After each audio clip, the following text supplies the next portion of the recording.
I'm very happy to introduce the Reverend Reuben Dockery. His son Reuben was a terrific young man, and it's been fun to catch up with him over coffee this morning to talk about Reuben's life now in Ohio, having just recently met a new girlfriend, what he's doing in his job. Just really a pleasure to be back with a friend and have someone come back to MBA after their sons graduated to make some comments this morning. So he's a 34-year resident of Nashville. He's been happily married for 26 years. Together, he and his wife have 2 children, a daughter and a son, who are both grown adults. He is currently the owner and agent of the Dockery Agency, an independent insurance agency. For the last 26 years, he's been the pastor of Bethel Family Church and formerly pastored Mount Sinai Cumberland Presbyterian Church. He is the founder of Building Families and Communities Missions Incorporated. He has worked as a special education teacher in the Metropolitan Nashville Public School System, as a treatment counselor in a dual diagnosis psychiatric center, a supervisor at a youth detention center. Please join me in welcoming back to MBA Reverend Reuben Dockery. Thank you very much, Mr. Joy. I realize that some young people have to get to class, so brevity will be of importance here. We're grateful to be here today back at MBA on the Hill, and we're happy that Greg Farrell called us and invited us to come. I said, absolutely, man, I'd be tickled pink to do so. So we're grateful again, and for this most important occasion to recognize the many opportunities that Montgomery Bell provide to families, to students, and I would argue to the Nashville community at large. I'd like to begin with posing a rhetorical question to you, and that is simply, how many of you all think that your being here today in this room is a stroke of luck? Don't answer that, just think about it. A famous quote from Roman philosopher Lucius Seneca suggests that luck is what happens when preparation meets opportunity. Now, far be it from me to try to challenge a philosopher, but I beg to differ with him respectfully. See, perhaps the difference in Seneca's view and mine is the zeitgeist of our age, because the Dockery family have a particular relationship with Montgomery Bell that tells me otherwise. And it goes kind of like this. The best rebuttal that I have is that we've been convinced that when parents are focused and when they're intentional, that when opportunity comes, you can have success. So it's not about luck. It's about putting the work in, and that's why most of us are here today. All of us are here today. The Wallman Scholars Program is just an example of one of the many opportunities that when they're connected with focused, intentional efforts, you can get whatever you want. You can have success. Your children can be so. So allow me just for a second to intimate that a little bit here. 23 years ago, my wife and I, we were determined as parents. As Mr. Joya said, we have a daughter and a son. We were determined to make sure that our children became productive members of society. So accordingly, we taught them that it's important that you value faith, you value your family, and you value education. Those are the tools that'll get you where you want to be. And we were intentional about teaching them those things and exposing them to those type of opportunities. We strived to make sure that we created a language-rich environment in the home for them, such that reading was a major focus, and the exploration of knowledge and information was key to them in their growing up. At the age of about 4 years old, Reuben kind of shook us all up. I was working then in a youth detention facility, and on a regular basis I was dealing with other children that were detained by the state because of juvenile delinquent activities and so forth and so on. And every night it was a stressful shift, and I was working the second shift, and I would come home around sometimes 11, 12 in the morning. And I came home one day to open my front door, and there I met the doorknob come off of the door. As I began to shake it and wonder what's going on, I noticed that there was a string from the doorknob. It extended itself to the couch. I'm looking further, and from the couch it was tied to a coffee table. And from the coffee table it was tied to an adjacent room in the living room. And I'm like, my goodness, what is going on? And there was, in the middle of the floor, a little 4-year-old boy who had been laying there all evening waiting on his dad to come home so he can show him, look what I did. You know, my first inclination was to be upset. My goodness, man, you tore up our house. Man, what have you done? So, have y'all heard of a Rube Goldberg? Here we were, and I said to myself, wow, I had to catch myself. What he is displaying right now is the natural desire and skill set of an engineer. And that let my wife and I know what we need to be working on. And we became even more intentional about finding opportunities to have him to develop those skill sets. We wanted to make sure that in his future planning, he had good, strong basis for math and science and reading and all those other things that would help strengthen those, develop those skill sets. Engineering, indeed, was the thing that we worked to enrich him in. Fortunately for us, we were able to accept and understand that where we placed him was very important. Now, this is not always an easy thing for people because you can have the best goals and desires, but life happens. Is that right? This is not church, but if I say, can I get a witness? Y'all know what I'm trying to say, don't you? Life happens, and you have to make adjustments. Well, we were grateful that we were able to work with him, and he did well in Metro Public Schools all the way up to 8th grade. And then the opportunities came. We were convinced that we prepared him well, but it was just the opportunity. Where can he go to match those skill sets and that opportunity with a learning environment that will challenge him and push him to his best? We were fortunate to meet that opportunity and to come into interaction with a place where he can become anybody know this? And has anybody ever heard this? Gentleman, scholar, athlete. Can I get a witness?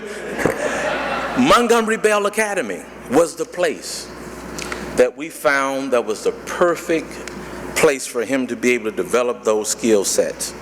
Learned that they started back in September of 1867 with just 26 young men. And look at here today. Look at where we are today. Grateful for the opportunity to get there. We met a gentleman by the name of Tim Bryant, and he told my wife and I about Montgomery Bell, and we said, okay, yeah. And as we began to look at it, and we actually applied to University School in Nashville. Reuben was accepted both places. And we said to him, it's your choice to decide where you want to go. Well, it was the Ellington Band that was a winning point. And Greg Farrell had told us about a new program, the Robotics Club. Slam dunk, Montgomery Bell, I want to go. We came, and we were grateful for all of the opportunities for him to develop himself in robotics and the academic sciences, very strong background with Latin and so forth. And Montgomery Bell provided that opportunity. But then there was one other challenge. After he met Greg and he fell in love with Kit Letlider, the candy lady,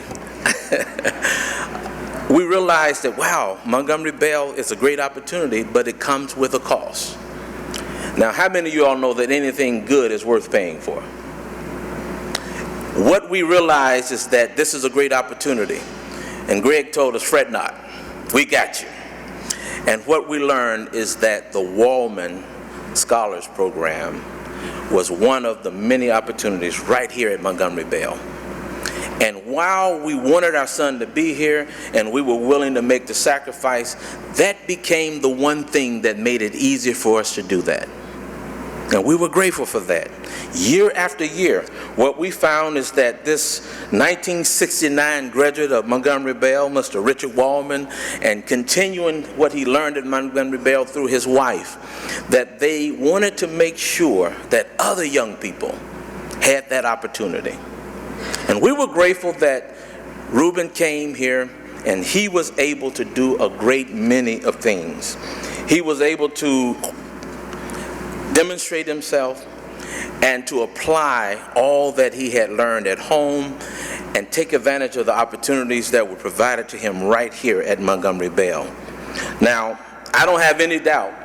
I met a colleague of Mr. Wallman this morning, and I asked him to pass the message from Reuben to him. Thank you. I have no doubt that he had a love for the Big Red family. Like many of you, years to come, you'd be able to go back, look back and say, you know what, Montgomery Bell was a pivotal point in my life, and it was a springboard to where we wanted to go. We're grateful that Reuben was able to do a lot of different things here. Now, I wouldn't say that he couldn't do that anywhere, but we were grateful that Montgomery Bell was the place, was the platform that he had to demonstrate those skill sets. He was fortunate to be a 3-time National Latin Exam medal recipient and a winner. He was with the Wilson Grant program. He traveled to several places for robotics camps.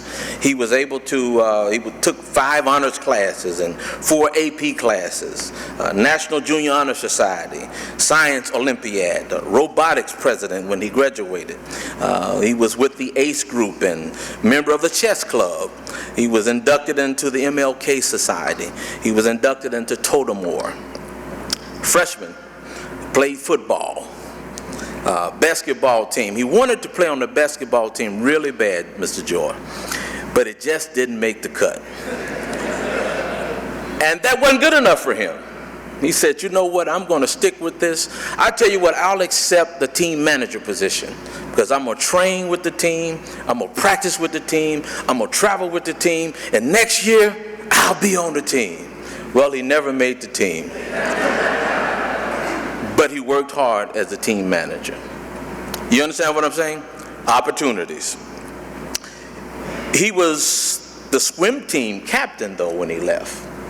And he became a great swimmer, member of the track team, and he was able to participate in theater, a little thing called Salaphony, Indata, and again I mentioned he played with the Ellington Band, with the rock band, and he was inducted into Tri-Mute Honor Society.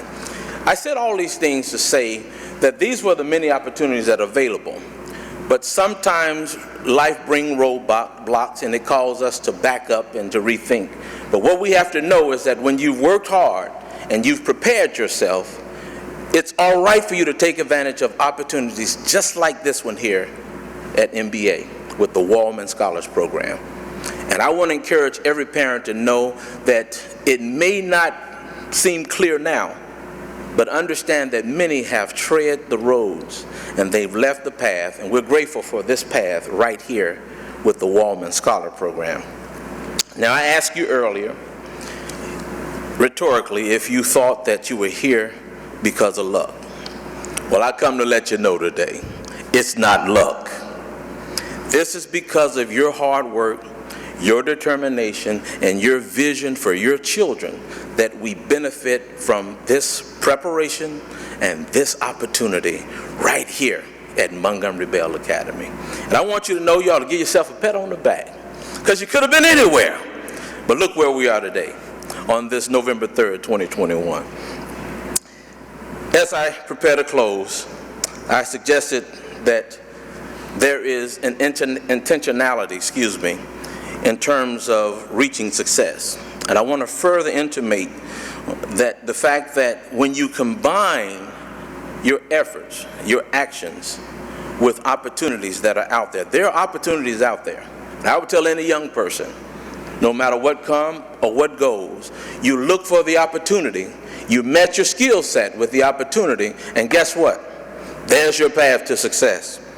And I want to leave with you as well that we're witnessing that today.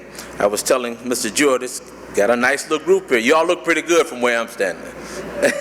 Look mighty fine to me. And we want to continue this type of thing. I had a conversation with Greg, and I was talking to Ruben, and Greg told me that they were looking to build a new robotics club. And so Ruben said to me, well, I'm going to make sure I get in touch with them because I want to be a part of that. I want to make sure I can make a contribution to that and things of that nature. So this is how it works.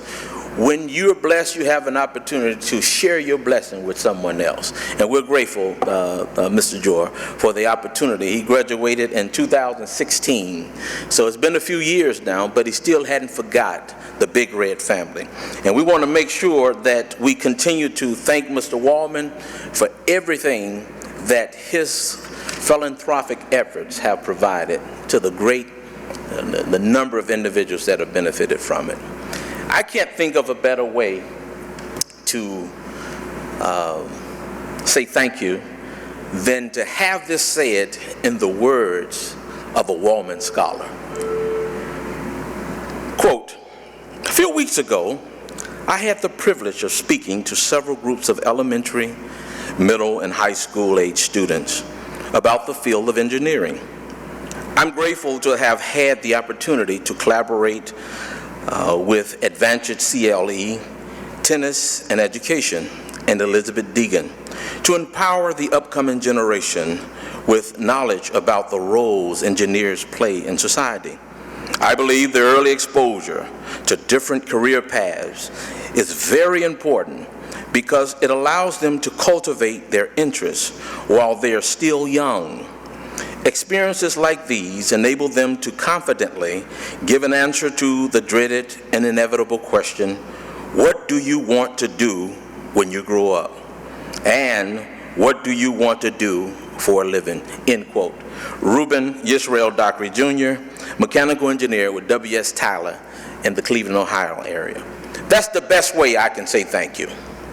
Montgomery Bell, you've done a great job. And we were happy, the Dockery family is happy that you were the opportunity that we needed to match with the preparation. Now I want to leave you with this. I was just talking with Mr. Joe about the football season and looked like it was some ups and some downs. But if you all can imagine with me, you're back in the fall, we're on the football field down there, and we see that old Red Hales. He's cut and burnt everybody. He's down in the end zone all by himself. And then your quarterback, Marcel Reed, draws back in the cut. He throws a 50-yard Hail Mary pass. Wow, he caught it. Guess what we'll all say? Go Big Red! Thank you very much. First, the Wallman scholars, Stephen Meyer, Alex Yerbich, Campbell Beckett, J.D. Abernathy, Caleb Ball, A.J. Black,